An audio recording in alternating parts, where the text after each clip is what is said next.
私はアベノミクス、安倍さんは全く信用していません。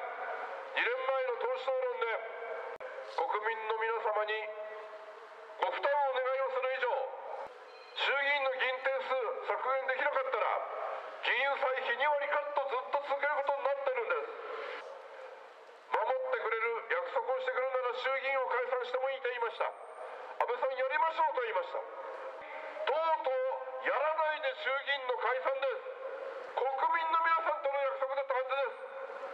こういう政治をまだ皆さん許すんでしょうか。冗談じゃありません。13区から若井さんを押し立てて、この嘘と欺瞞に満ちた暴走する身勝手な政治を止めようじゃありませんか。皆様の力強いご支援を心からお願いを申し上げてマイクを貸していただきます。どうもありがとうございました。